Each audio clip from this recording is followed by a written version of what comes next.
Mutton कढ़ाई की मुकम्मल रेसिपी के साथ हाज़िर हैं। ये बहुत मज़े की बनने जा रही है।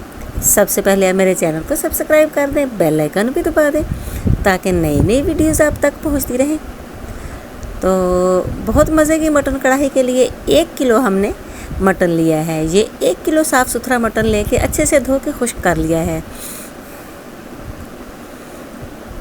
1 किलो के हिसाब से मैं आपको सारी चीज़ें बताऊंगी।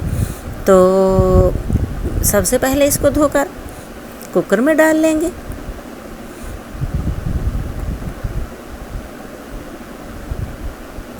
और इसमें 2 से 3 कटे हुए प्याज शामिल करेंगे और 1-1 चम्मच लहसुन और अदरक का पेस्ट शामिल किया जाएगा। लहसुन और अदरक का पेस्ट यहाँ पर डालने से इसका जायका बहुत अच्छा सा हो जाता है। 1 चम्मच इसमें नमक जाएगा। आप इसको अपने जायके के हिसाब से कम या ज़्यादा कर सकते हैं। वैसे 1 चम्मच 1 किलो के लिए काफ़ी होता है। इसके बाद हम इसमें शामिल करेंगे तकरीबन 1 कप पानी। 1 किलो में 1 कप ये वाला पानी अच्छा ठीक रहता है।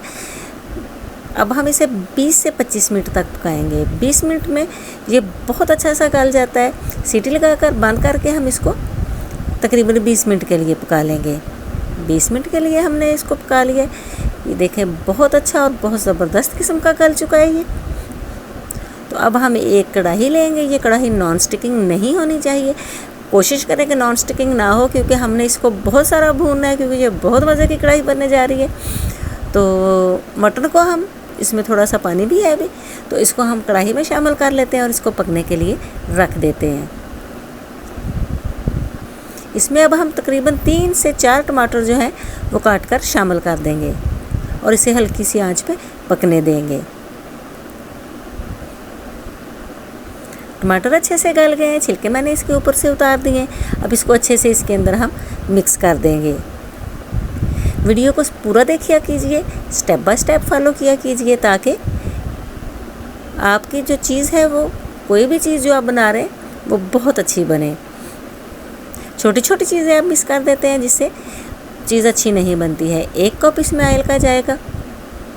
जब पानी बिल्कुल खुश्क हो जाए उस वक्त ऑयल डालें। 1 चम्मच जिसमें सुरख मिर्च जाएगी।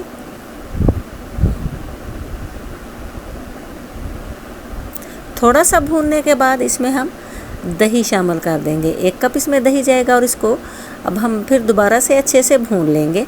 और इसमें खुश्क धनिया 1 चम्मच और गरम मसाला 1 चम्मच शामिल कर देंगे। जब ये अच्छे से भून जाएगा तो इसमें हम काट कर सब्ज़ मिर्च शामिल कर देंगे।